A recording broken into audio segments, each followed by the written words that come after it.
What up, A to B?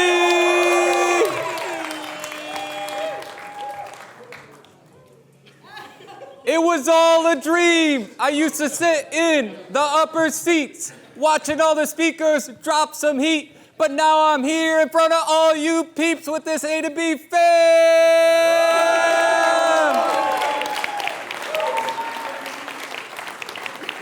I never thought it could happen, this rapid stuff. I was too caught up in my negative thoughts, but then I said, screw that. Let me get around some people who want to go from A to B so we could turn those dreams to reality.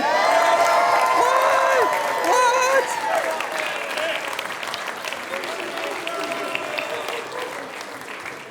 What up, fam? Appreciate you being here today. We got some speakers with some stuff to say, so take some notes. Open up your mind so we can put this information to work and shine bright like a diamond.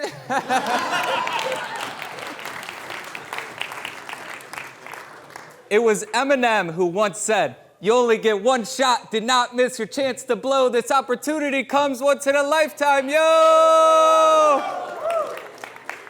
And I was like, I only have one chance to deliver this speech in front of this incredible group of people. So you better bet your tail I put a lot of time into thinking about what could I talk about that could leave the most impact on this crowd. And I was like, you know what? I want to talk about creating a big vision.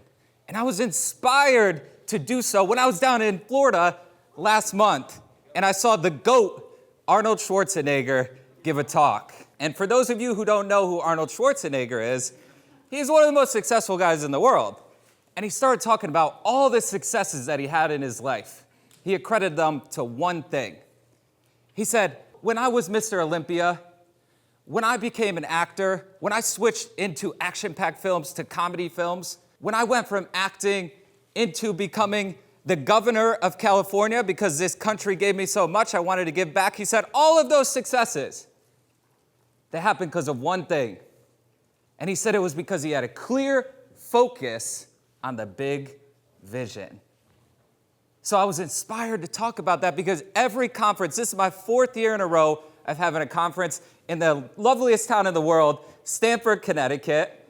And every year I voiced out my vision. And it is to have 10,000 student universities across 10 of the best cities in the United States of America. Yeah.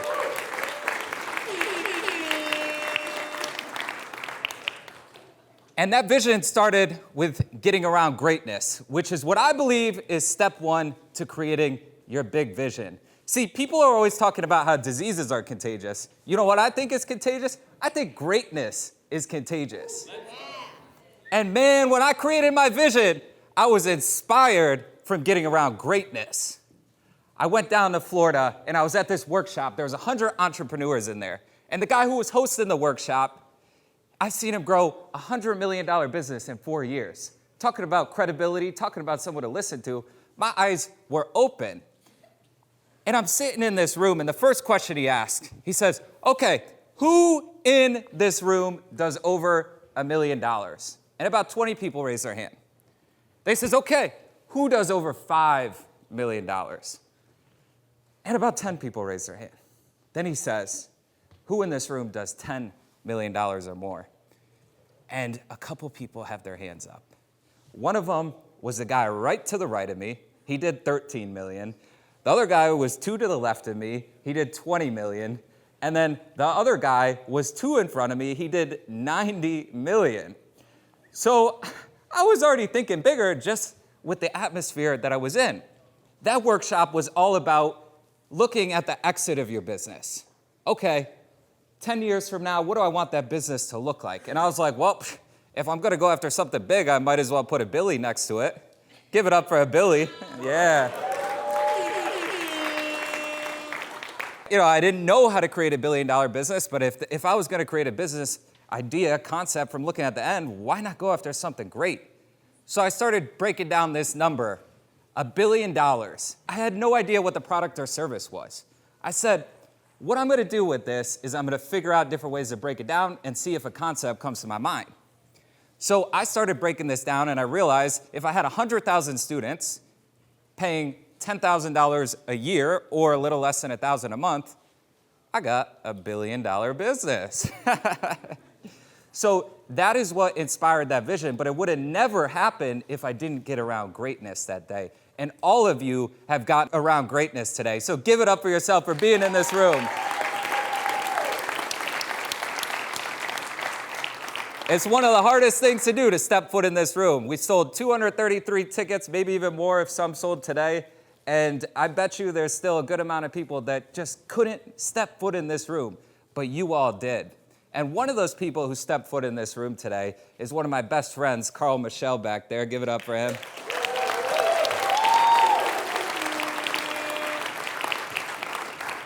So after the first conference, I was trying to figure out where to go with everything. And my mentor said, hey, you should start teaching a speaker school. I was like, speaker school? That's your thing. You teach one. He's like, no, just start teaching one. And he gives me no framework. He's just like, go start teaching one. So I thought he was nuts.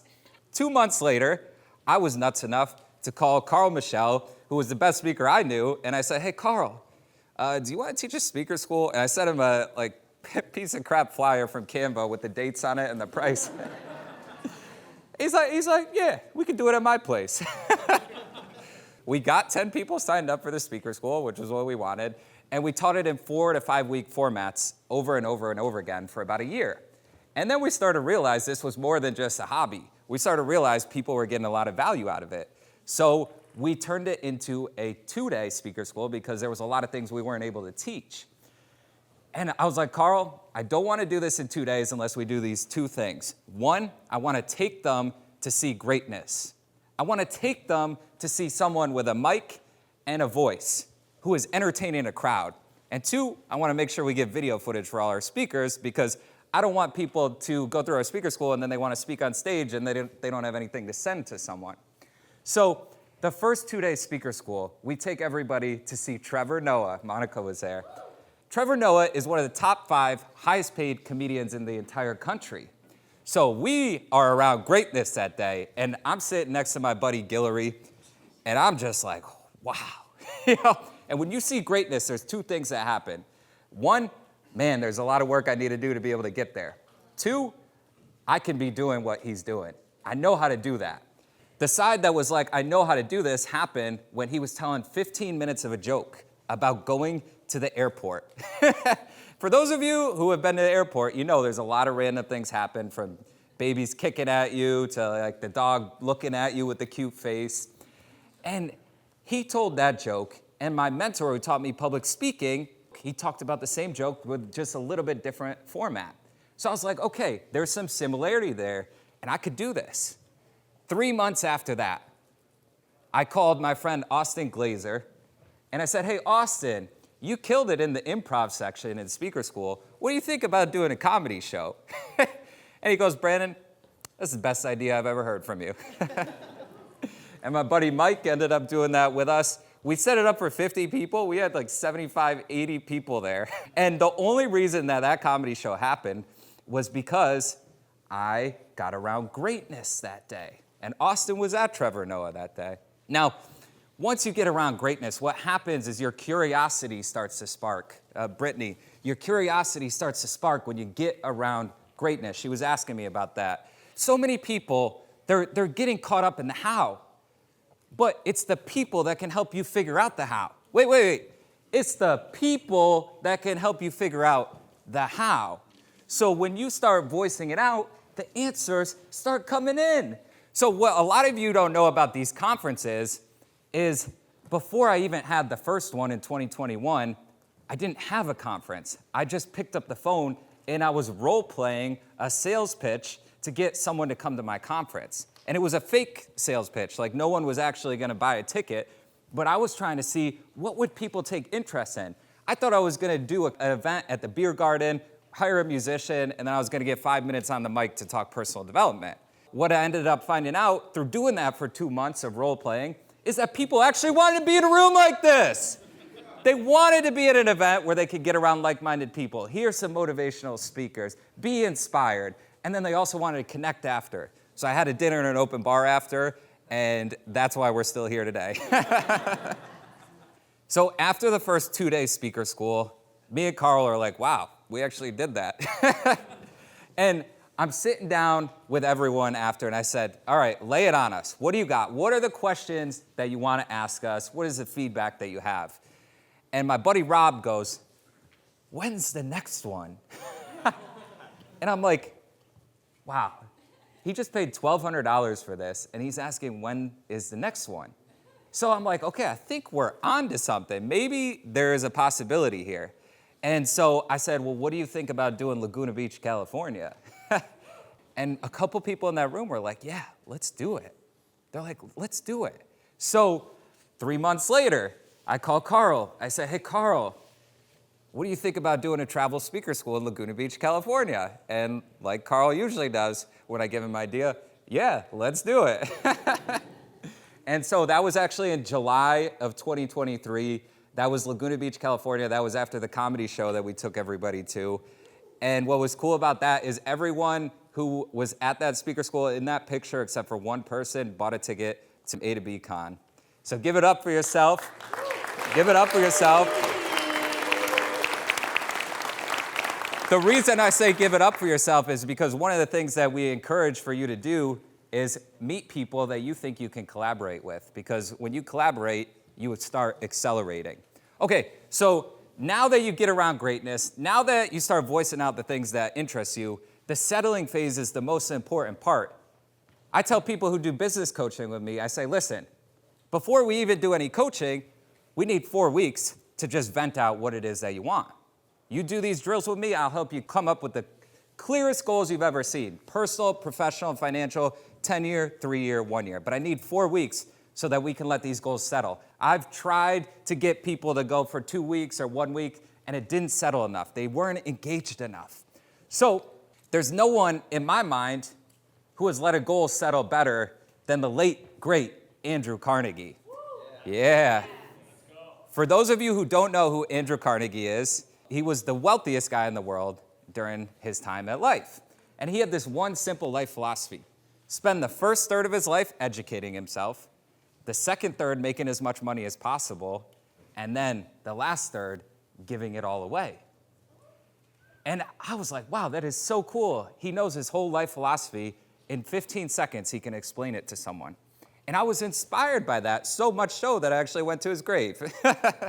That was in Sleepy Hollow, New York, and you could see people are still giving him money. That's on top of the grave right there. I was like, you know what?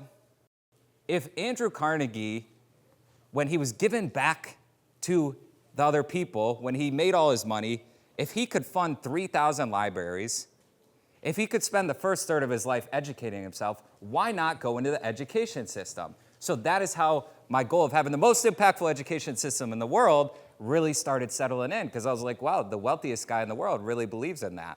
Now, this is the main thing that pushes me. My first career, I got voted top 50 in America at what I did. I was 26 years old. I was the youngest person on that list. And I'm saying that because I was sitting there after I got that award, and I was sitting there at night in a dinner, and I was the most unfulfilled I've probably been in my entire life. I was like, man, the last 9 years, nobody knows what I went through to be able to achieve the results I got, the knowledge I got, the mentors I got. I was like, man, what do I want that next mountain to climb to look like? Because there was a lot of good that happened on that. I started learning the process of success, what it took to get to the top. But I was alone. So I said, the next mountain I climb, I want a massive group of people to climb with me. And I want to climb with all you people in this room. We climbing, baby, we climbing. That's why you always see on the hashtags for Warm Heart Life, that's why it's always growing together, growing together, growing together. That's why, because I don't want to grow alone. I want to grow together. Now, I'm saying this all to say, I'm sharing this speech with you today because if your vision isn't big enough, it will not push you to go through the work that needs to happen to be able to get the results that you want to achieve. So one of the parts of this vision that really pushes me is that when these universities actually happen, when they happen, 10,000 student universities across the country, instead of the arenas being revolved around sports teams to fill them, we have this class on Friday called Fired Up Fridays. And the thousands of students go to the arena filled with students looking to grow, looking to connect, looking to get better. And I bring back many of you people who grew together with Warm Heart Life, who've gone after their dreams, to come share their story in front of the thousands of students on that stage.